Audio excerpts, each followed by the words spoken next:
The whole team decides one day to walk out. So the entire team quits, and one guy decides, I'm not going to quit. You are who you are when things are tough, not when things are easy. We were 2-22 the next year, so we went from top 10 in the nation to 2-22. Forced me to be a leader as a sophomore, and part of who I am today is that journey I went through and what we overcame. By the time I left, we were top 10 again in the nation. I think we finished 7th in the nation, and everything was fine. Welcome to this episode of Grit Rising, presented by Entrepreneur Magazine. This week we have Ryan Peddycord, a former gaucho, so near and dear to my heart, good friend, CEO of Tide Rock, up here from San Diego, and looking forward to getting into his business, his family, and everything that led him to where he is today. Thanks for having me. We've been talking about this for years, so I'm excited to finally be here and do this with you. So Ryan Peddycord, born and raised in San Diego, went to UC Santa Barbara with Trent here. Been an entrepreneur most of my life, now run a company called Tide Rock. And excited to jump into whatever you have in mind for us to talk about tonight. So Ryan and I met at Santa Barbara. I was running track, he was playing water polo, and everybody gets to go home for the summer and have a good time. Santa Barbara is actually super quiet during the summertime. Where just the athletes are kind of stuck there staying, and then the hippies that don't want to go home to their parents. So it was just us and them, and we had nothing to do but train and play cards all day. So let's go back to those days, and let's go sophomore year. You're on the water polo team. There's a little discontent with the coach, and the whole team decides one day to walk out. So the entire team quits, and one guy decides, hey, I'm not gonna quit. So you've bonded with all these guys all this time, and you're like, fucking, I'm staying. And that was you. Walk me through what that was like. Yeah, it was a surprise. I was the underclassman. There was one other freshman that had made the team the year before, and all of a sudden we were getting meetings, and the seniors coming to meet with us saying, hey, we don't think this should be our coach, and we're gonna all walk out if the AD won't change anything, and you should do whatever you want to do, right? But come over with us. And I'd never really even thought about it, to be honest. I didn't get it. I was raised where you're gonna have obstacles in life, and things are gonna be tough, and not everything's gonna be perfect. And would I love to have Wago that they have now, or have an Olympian as a coach? Sure, but like that's just not life. And we're gonna go figure it out. So I never considered it. I showed up for practice and made the best of it. We had a rough next year. We were 2-22 the next year, so we went from top 10 in the nation to 2-22. But man, I learned so much. Forced me to be a leader as a sophomore. Was the senior, highest ranking player, I guess, and it was great. And part of who I am today is that journey I went through and what we overcame. And by the time I left, we were top 10 again in the nation. I think we finished 7th in the nation, and everything was fine. Two questions around that. One, like a guy crossing a picket line in the NFL, or a guy, to a union, like, were you called a traitor? Were you like, you looked up to a lot of those guys. Those were people. And it's not like you were like the 6'4" freak that could do whatever you want. You were an undersized, very talented player. Like, what was that shrapnel, I'll say, from that moment? First of all, I don't love the way you said undersized, but it's your podcast.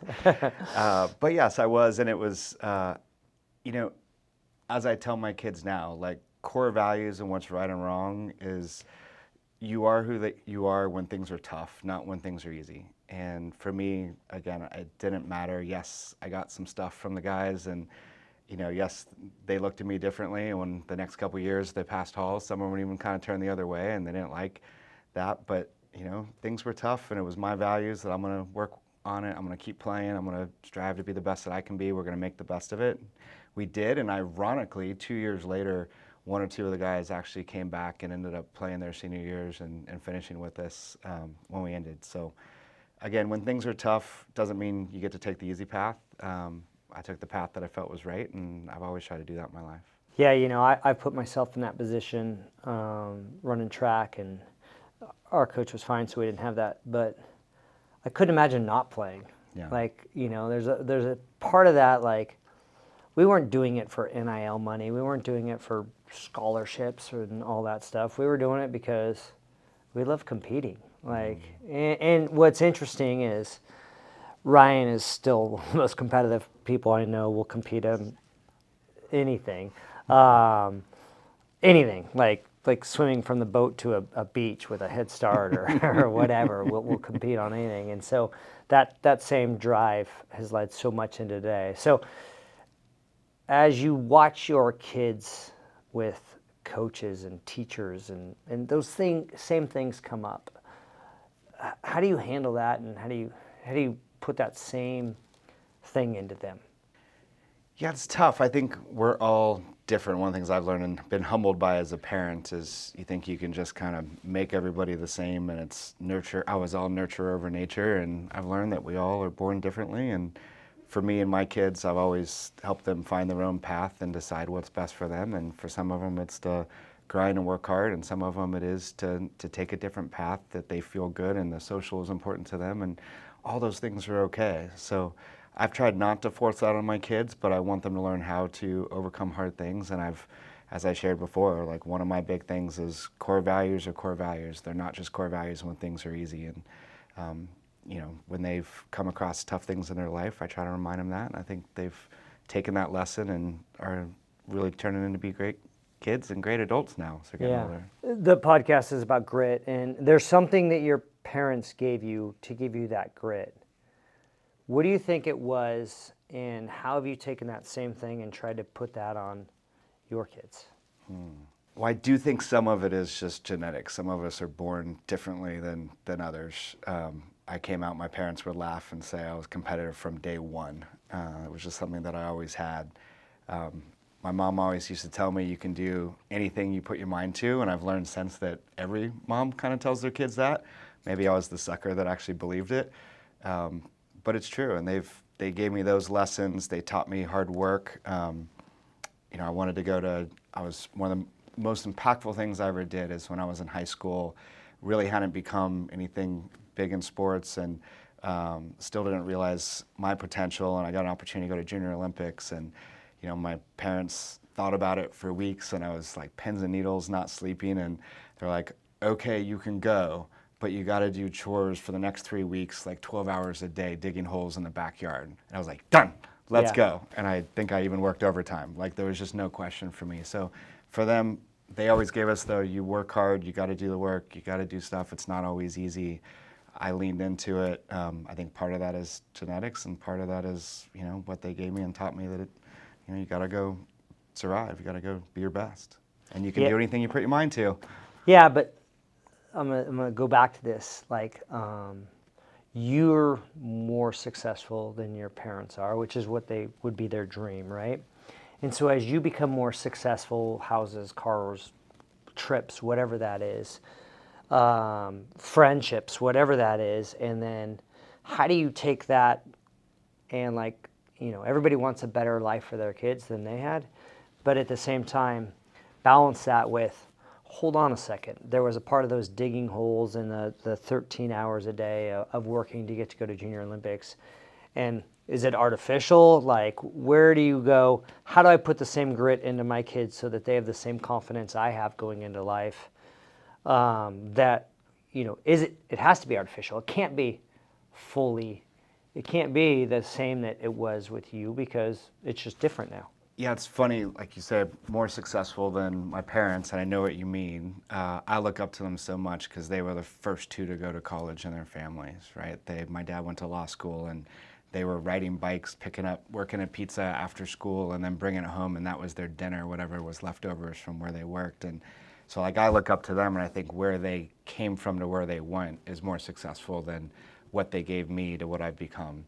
And business and the things that you're talking about. And now with my kids, I spend a lot of time thinking about it, like how do I help them be successful? And I've evolved a lot. When my kids first were younger and they were playing sports, I'm like, let's go, let's get into this, let's go do the extra work, let's go practice. I can help tell you what it means to be successful. And I think I've grown a lot. I've learned a lot from my kids, and I think now I define success differently, especially for my kids. And now I think about what we really want for our kids is happiness. And we sometimes, and I definitely was guilty of it, sometimes we project what makes us happy or what's been success for us onto our kids. And I've changed that mentality, and I've tried to now help my kids find that happiness and the ways with which they're going to be happy. And that doesn't mean the short-term 7th grade, what they want to do today, like helping them see what the future looks like, but really redefining that success into what I care about my kids and what they get, and that's finding that happiness. And I think that's real success, at least for me in later stage in life, and for me and what I give my kids. Yeah, I think for both of us, and what you see going on in society right now, where like, one of probably my favorite quotes for today is like, hard times make hard men make, good times make soft men, soft men make hard times, and then that continues to go down. And so as our parents, fought for what they had, your parents being the first to go to college, my parents being the first to go to college for my dad, not my, and then all of a sudden what we accomplish or achieve, and then how do we allow our kids to have that same confidence and success to move forward? It's tough. It's not easy, because it's easy to make good times, which could make soft men, and then where does that confidence come from them, and that inner drive go? It's like, not necessarily do they have to be the most successful, but it's how do I set my children up to be confident in what they're doing, be confident in their relationships, be confident in their relationships with us. And then there's the stats of, you're divorced, I'm divorced. As you go through a divorce, it's challenging, because it's also easier to be soft on them when you're fighting the other side, or not fighting, but as you're both parenting, not in a co-parenting single home relationship. It's too easy to go, gosh, maybe they've had a hard time because of something we did with guilt, and I'm going to be easy on them. And so that's a tough challenge to go through for both of us as we've gone through this together. And then while we're doing all that, we're building businesses, right? And so, gosh, I remember, your first business that I remember is putting in the storages in garages. Yeah. At that time, did you know you were going to be an entrepreneur, or were you just kind of like, this sounds like a good opportunity, let me try that? Yeah, I think I definitely wanted to go try the entrepreneur route. I definitely wanted to pave my own path. That's always kind of been my style. I didn't know yet that I was going to be able to be good at it or successful at it, but I felt like I had a good intuition for stuff. I went through a lot of later education, and what was cool for me is I learned first kind of hard knocks and how it works, and I would like conceptually understand things, but I didn't know what it was called. And then I go to school later, I'm like, oh, I've been talking about that forever. Like, that's such a better way to say that, and got to learn after. So I think it was cool to go out not knowing much and being a little bit dumb and a little bit green and be an entrepreneur, and I felt like I had an intuition to go do something with it. But I've been super fortunate to have education after, to learn how to articulate things better. I've been fortunate from the beginning that I think one of my skill sets has been being able to surround myself with really smart people, and hire really smart people, and partner with really smart people, have friends that are really smart people, and learn from all of them. And I think that's what's allowed me to have the success that I have as an entrepreneur. You did it backwards, though, especially for your industry, right? Everybody else would have gone to school, gone to grad school, business school, come out of Ivy League business school, not go to a school like Santa Barbara, and then go into work, and then they would have went to a private equity or an investment banking shop, and then they would have worked their way up, and then one of them, the entrepreneurial ones, break off and start their own private equity fund, right? Or the idea of buying and operating companies. You started operating a company first, had some success, but then now your success is you guys have, I think, 19 platform companies, maybe 20 platform companies, and then all the add-ons that you've had to do since then. You talked about your education, but your education, from what I know, came after you started to do those things. How did you learn how to do completely opposite of what everybody else was doing, but do it as well as you have? Yeah, I think it's having smart people around you for sure, and the people that I've been fortunate enough to work with and still work with are so much smarter than I am and understand all those things that we talked about. Reading books galore. just every weekend, every day, listening to once Audible came out, that was great, and every car ride and all those things. So you try to pick it up all that way. YPO has been a tremendous learning resource for me and all the people that I've met through that. And again, some of it is just trial and error as an entrepreneur, and some of it is, having great mentors. Still talk to, Mike Hagan, my first business mentor, and got great advice there, and got super lucky to find someone like him. So I think it's being able to go in and, my mom's one that no matter where she is, she's always asking questions. Right? She will spend 90% of the conversation asking questions, and you realize, like, wait a second, but what about you, Mom? And I learned that and took that into business, and both when I'm selling, learning to ask questions rather than sell something, and then also just in business to learn. I'm rarely the first to talk in any meeting that I'm ever in. It's usually last, and it's after asking a lot of questions, and you can learn quite a bit if you just listen.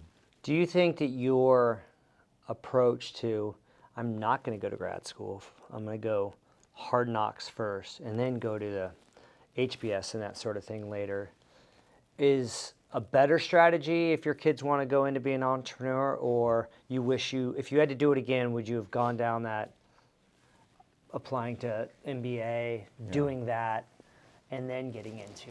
Well, let's be honest, if I could have gotten into Harvard right away, I would have gone, but that wasn't even an option.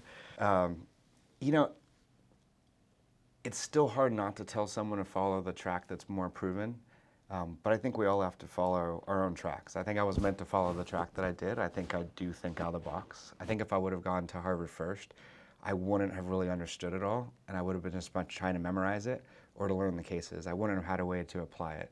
So I think for me, someone that thinks out of the box first and someone that isn't doing the traditional route, I think that it was perfect, and it was what I was meant to do. And I think that there's other people that it makes sense for them to go really get that structure and figure out the structure because that's how they think, and they're gonna then go in and apply it. So I think it's hard to have a one-size-fits-all. I don't love our education system because it is a little bit one-size-fits-all. And I think there's opportunities for us to improve that.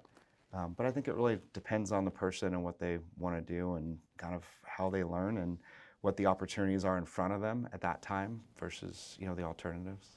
What's unique about that, I've been lucky enough to be kind of with you from the beginning, is you built a different model. Had you gone down that private equity route or that MBA route to the private equity route, you'd probably build a fund that looked like everybody else's. But you started buying boring businesses that spit off cash, two, not putting leverage on them, which is something that everybody else would do and the playbook would do, and then holding them for longer. Sometimes not just 3 to 5 years to get the next fund to do blah, blah, blah. So in a lot of ways, not having that playbook, in my opinion, had to have contributed to your ability to think outside the box of like that. Here's what you do, and then you're going to do this, and you're going to do this. And by the way, all those are very successful. There's more private equity firms than there are McDonald's today in America. Like, that's a crazy stat, considering where you started. And when you talk about you buying these companies that you've held for a long time and continue to spit off cash and continue to put money in investors' pockets, like, I don't know of anybody else that does that other than family offices, right? So you've hit this perfect combination of the two. Do you think you find your way to where you are today had you gone down that route? No way. Yeah. No chance. It's a combination of being out of the box. I think starting as an operator, when I then looked at it, two foundational pieces I learned from Mike, my mentor, is always have reoccurring business models. Don't go fishing for breakfast every morning. You want to make sure it's reoccurring and make sure you differentiate. So when I realized I wanted to go the investor route, it was how do we go differentiate? And then you go into those matrix of what am I good at? What do I enjoy? All that stuff. And what I understood was how to operate businesses. That's what I had done, and how to kind of grow smaller businesses into, call them mid-sized businesses. So finding something that you do different than everybody else, and you realize quickly that not just our model in terms of how we try to generate returns and the structure, but it's also the foundational perspective we come from. Everybody in our firm, for the most part, comes from operating experience. We're going through SEC stuff now, and someone asked, like, how many of you work for a company that's been SEC registered? And I think one person raised their hand. Yeah. And I love that. Like, we're thinking of everything different. We're coming as operators first, versus I think if you went to a traditional private equity firm, everybody that's over 25 would probably raise their hand and say, yeah, I've been doing this for a while. So my perspective and my experience was operating. We wanted to do it different. We wanted to have it recurring, and said, hey, how do we take advantage of that? And then built a team of people that could lean into that differentiation and that different perspective that we have. So now as you sit and you've grown this and you've seen between buying and selling, we'll call it, let's say at least 30 different CEOs that have run these businesses. Is there one quality that you go, every successful one had at least this? Every good CEO has a stance or a stake in the sand. They throw something that my experience is they're able to go take the information they have and they throw something out there and they start moving everybody in that direction. But then they have a willingness and ability to be able to be flexible. Not necessarily a full pivot. You don't have to go do a 180, but to be able to then be flexible as things and stuff change and things get harder. So I might have said two things, but it's really that stake in the sand and the ability to be able to flex as you evolve, because I don't care how good you are, our forecast, only thing we know for sure about a forecast is day one you're going to be off of it, right? And I think that's same in direction, and I think the CEOs that get that, they get everybody moving in a direction quickly, and then they're flexible to be able to go change.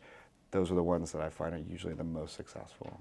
You know, it's unique because at Bryson, we have small businesses, we have really big businesses, and we have kind of medium-sized businesses. And in working with all those CEOs, I can kind of tell you why the small guys never grow, right? Like a lot of times small business owners act like small business owners and they won't grow because of themselves. How do you get in that diligence of like, I want to invest in this company or this CEO, and vet out that early on that like, this isn't going to be something that is going to meet our metric? What we look for is a good business that has really good quality products or services. That usually has some form of what we call like a tradesman, founder, or CEO that really understands how to build something great. They've been around for a long time. They've not been around for years. They've been around for decades. They've proven that by maintaining customers for long periods of time. But there's an artificial constraint, not a constraint, an artificial constraint as to why the business has not got to the next level. Sometimes that artificial constraint is just financing, right? You have a business that just the founder has 3 mortgages against their house and their spouse is like, that's enough, like we can barely breathe, and you know, it's paper money doesn't matter at some point. And you have others that it's just their comfort level. They want to be able to know everybody's name on the shop, and they don't want to extend past that because that's comfortable for them. So there's all different forms of artificial constraints. But for us, we like the ones where we find a really, really high quality products or service, but a business that's ready to be unleashed and grow to that next level. But you just need to unlock one thing, and then you can be off and running and off to the races. How often when you do that, do you find early on that that person is the artificial constraint? We find it often. The founder can often be the artificial constraint. I think that in fairness, a lot of times the founders know that they're an artificial constraint. Sometimes they know it, but they don't think it, right? But as soon as they really start taking time thinking about it, and sometimes the ones they don't realize it. They think that they were doing everything perfect. But I think that last one is less likely. I think most founders are fairly self-aware in a lot of ways. They're very confident, but they're very self-aware as well. And a lot of them, and the ones that we like, they want to see their business and their brand and their legacy go to that next level. And they're super helpful in us identifying the artificial constraint. And that's where a lot of the meetings are is, hey, we want to look at the quality. Is the quality there? Yes. And founder, tell us what you're not doing that you wish you could do. And whether that's money, whether that's a skill set, whether it's time, whether it's people, usually they have an idea of what could be happening to the business that they just don't want to or don't know how or aren't able to be able to go fulfill in some way. Yeah. And then on that, I would say, like, when you have investors, you're a steward of their capital, right? And so now you have to balance the stewardship of capital, and you have to balance the human side of, hey, this person built this business, this is their identity, this is blah, blah, blah, but they're not getting it. And so, or we think we can unlock by doing that.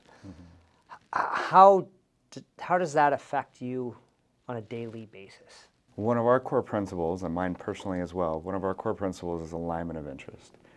And then within that, we believe to do that, you have to have radical transparency. So I'm aware of a lot of my peers in the industry and private equity where they go buy a business, then they go tell everybody what they're going to do with it, which often means people that are there are no longer there. Yep. We take the opposite of that. We're investing in a company which needs the people that are there to be good at it. If there's a reason why we don't want someone there, or whether we don't think they're a good fit, we will actually have that hard conversation beforehand. But usually there's an alignment because most of the time we're buying 100% or a large majority of these companies, and the founder's ready to leave. There's a catalyst for them to change, right? They're ready to retire. Sometimes their spouse has told them they're ready to retire. Yeah. They're sick or someone close to them is sick and they're ready to transition out or they need to transition out, and we're able to come in, and this is one of our best skill sets is taking those founder-run businesses and bringing in a new CEO that is a specific profile that we found works well and helping that founder transition out. And when you're transparent about the changes you're going to make and when there's alignment of interest of everybody having the same goals, we find now it works really, really well and everybody's moving in the same direction. I know for our business, and what you said twice now, is having like a core principle, having a core thing that you're aligned around, you can always figure out how to make decisions, right? It's when, sometimes people go to business school and they figure out how to do a mission statement or a vision statement, but they don't ever follow that, right? When you have a true core principle, for us, it's our wow thing, and everybody goes, what's the wow? And we could talk about the accountability and the resolution and the intellectual capital and the personal touch and delivering value like that.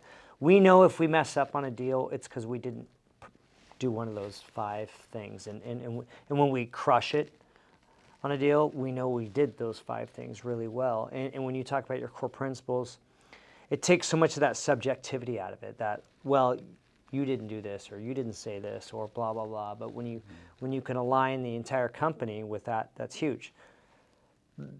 The challenge becomes, as you went from you and Brooks and a couple people to some people that you may or may not know their name, how do you make sure that those core principles continue throughout the entire organization? Yeah, I think there's playbooks and there's principles and there's culture, and those get intertwined quite a bit. For us, we document quite a bit, probably more so on the playbook side.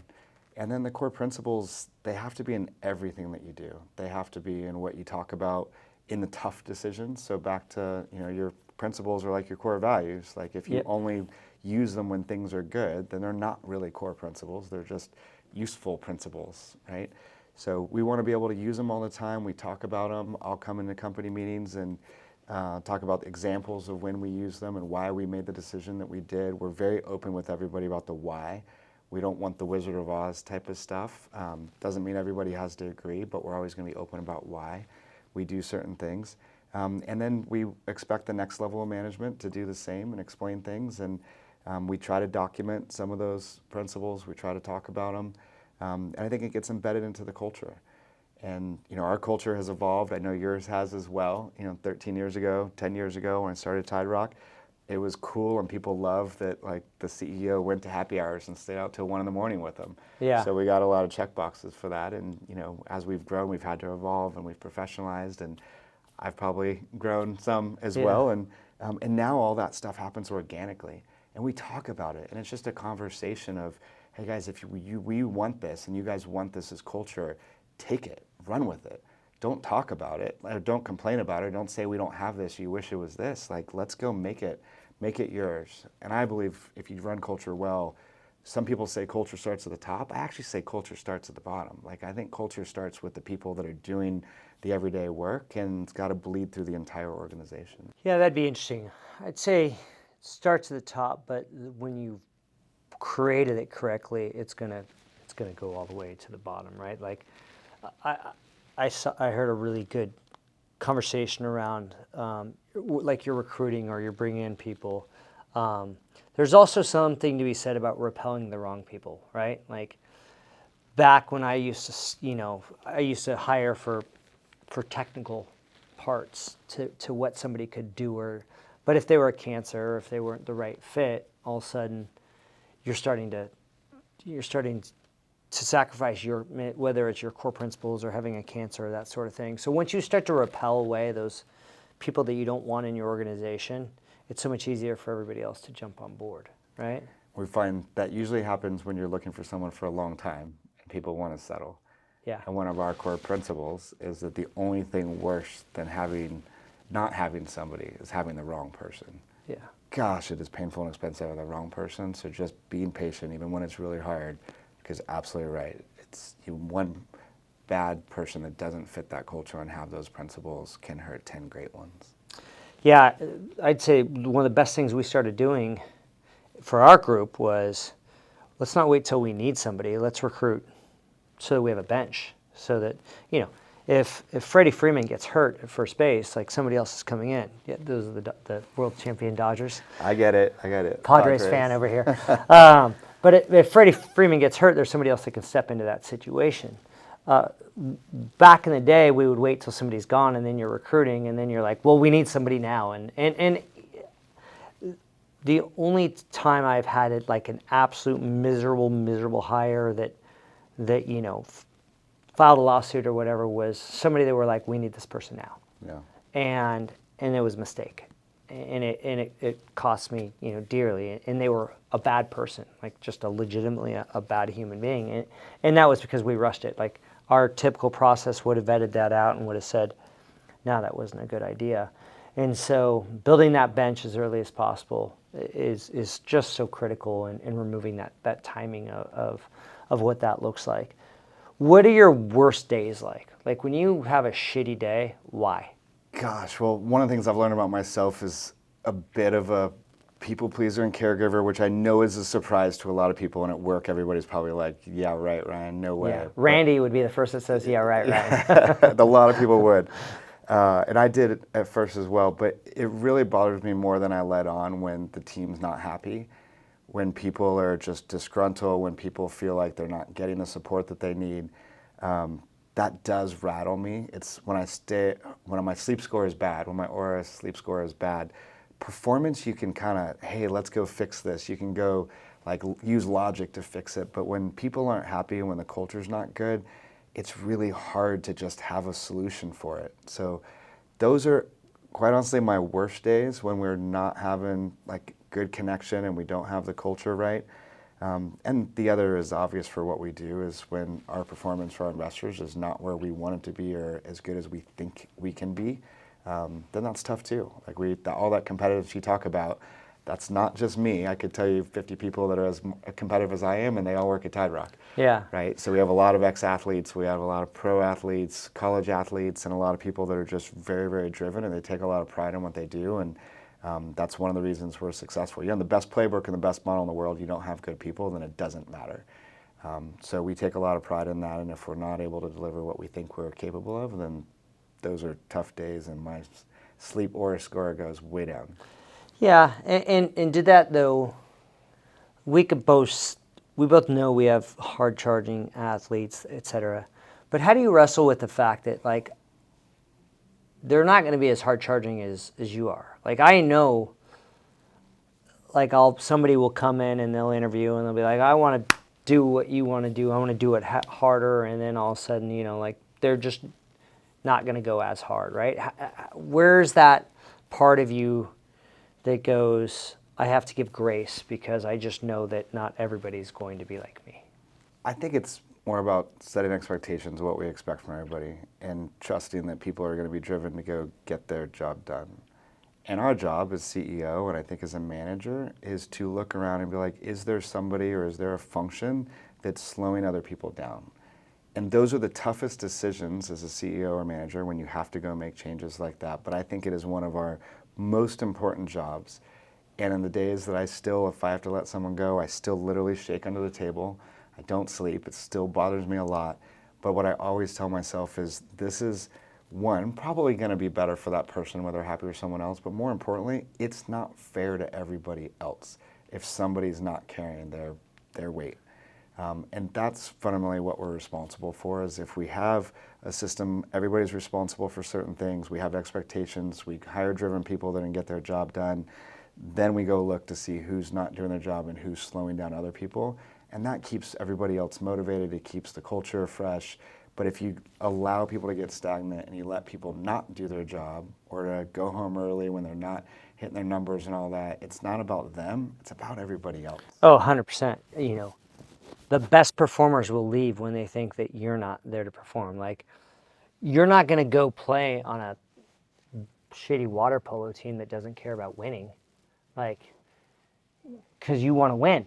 And when you're all of a sudden, getting back on defense and the other guy's not getting back on defense, and you look around and you're like, what the F? Like, we're all getting back. In business, that is absolutely the case. If I'm not hard on the weak performers, it's not losing weak performers. I'll lose the best performers because they'll say, like, I thought we were here to win, and you're letting that guy. And you see it in sports organizations all the time, right? Where a coach will be like, he's talented, we're going to let him get away with it. And everybody else is in the locker room looking at him going like, I thought we were in this together, And you see great organizations that demand excellence versus those that will accept, bad apples just because they're talents and that sort of thing. And so that's tough, though, to know that somebody's talented, but not achieving it, and knowing that if you don't do something about it, you're going to lose your other best performers from that standpoint. When I used to get like some wins or a new piece of business, those were like the great days. As the company grows, and it's not, like my company isn't going to go up 12% on a deal or whatever, right? Like those lifetime events that used to feel so lifetime don't happen anymore because the momentum is happening and it's all the right things, right? But how do you appreciate the wins in the same way that you used to appreciate the wins? I love that question because I've spent so much time thinking about it the last couple of years. I spent most all of my life setting goals and never reaching them because by the time I got close, I would then look to the next goal. Or it was a quick happy hour and you're already off to the next thing. And it took me a long time to realize that wasn't fulfilling and it wasn't creating a lot of happiness. And I think I've been pretty successful of changing into living more in the moment and enjoying the moment. And one of the things that's come to me where I think about things like, what are my best days? Like, of course, I love being on investor calls and telling them we did a good job. Like, love it. Like, it's so fun. And it drives me.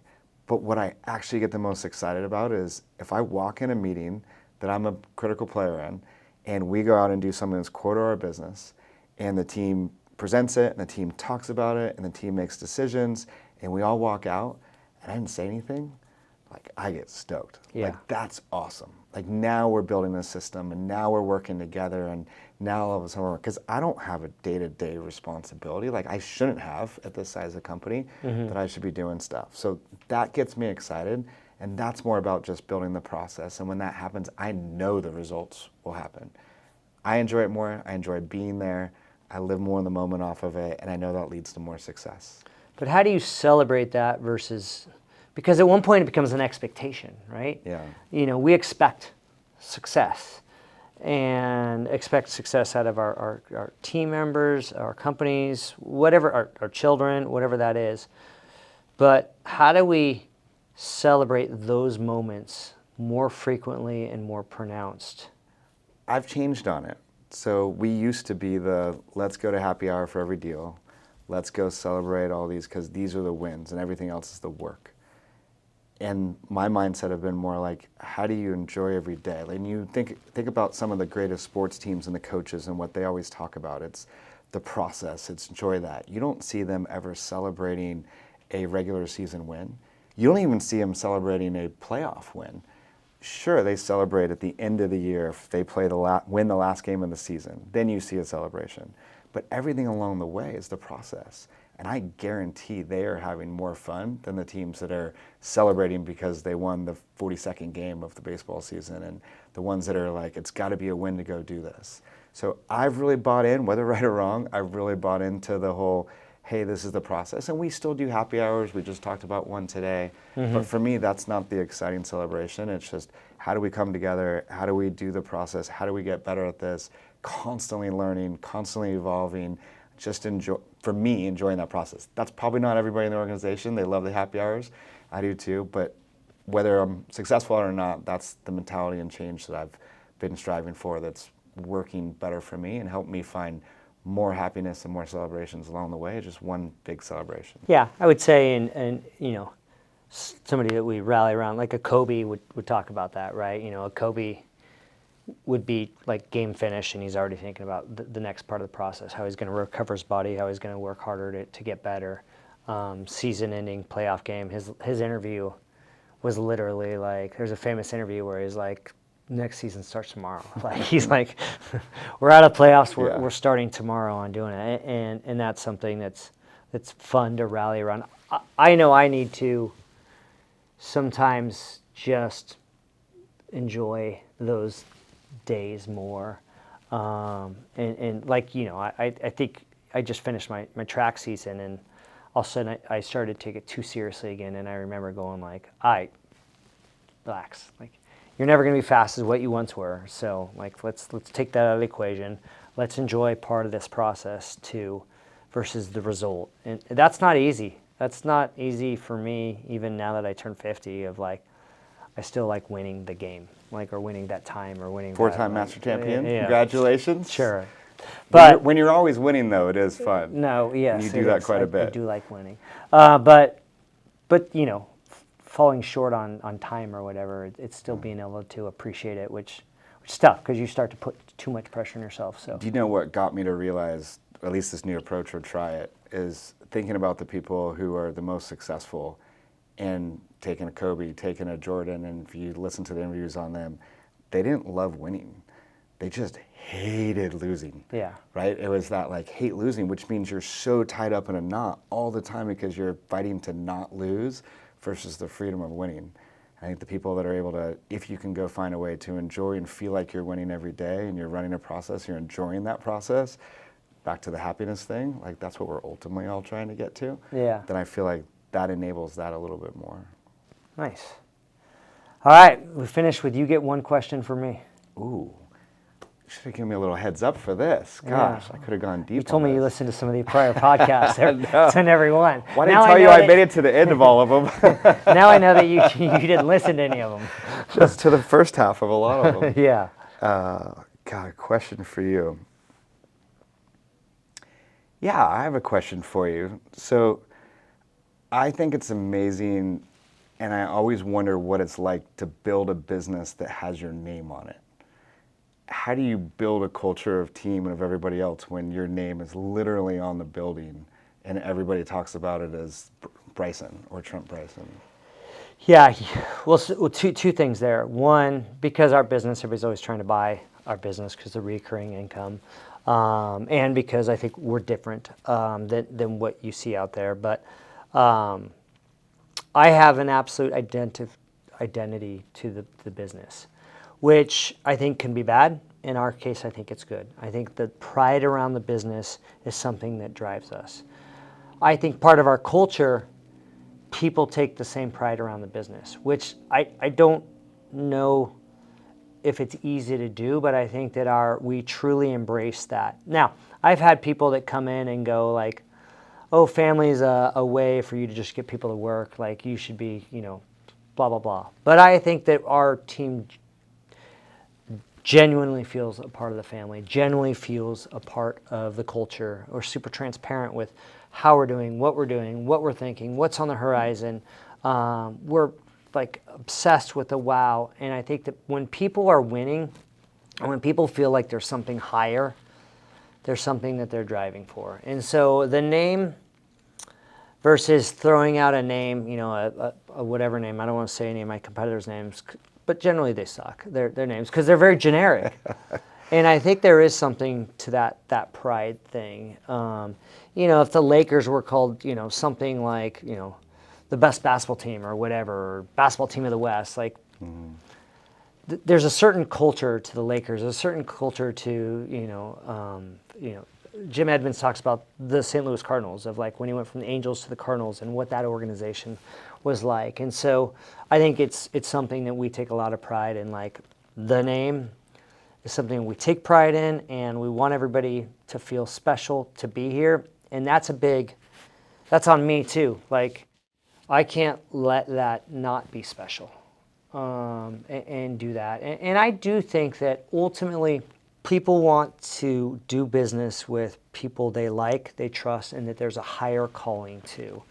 I would like to think that you and your entire organization know that if something went wrong, you could pick up the phone and call the guy at the top, and he's going to do everything he can to get it right. And I always tell our people, like, we can't control everything that happens with an insurance company or whatever, but what we can control is how we react to it. And having that authentic, like, privately owned backing that says, we care and we're going to fix it, or we're going to do everything we can to fix it, versus like, not our problem, let's get away from the liability, let's get away from this, is something that I think we embrace. And you have to. In my situation, you have to embrace that. Everybody has their different thing, but I take it as an extra calling from that standpoint. Well, thanks for coming on today. I appreciate it. It's been cool to, we get to chat all the time, but it's been cool to just sit down and talk about these things.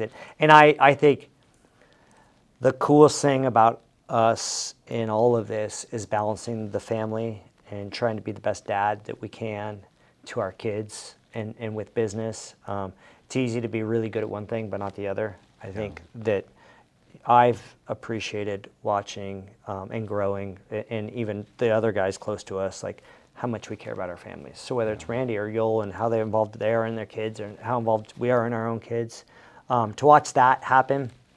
Our kids probably meet us sometimes and they're like, I don't know who that guy is, but we know who they are, and we know what they're achieving and what that looks like. We know that Connor just had a concert last night because Randy told us 6 times anyways. But the point is that we want them to do well, and I think that's part of like this community and this world that we're building, which is cool. That's what makes it all worthwhile. Yeah, cool. Thanks for Awesome. coming on. Thank you.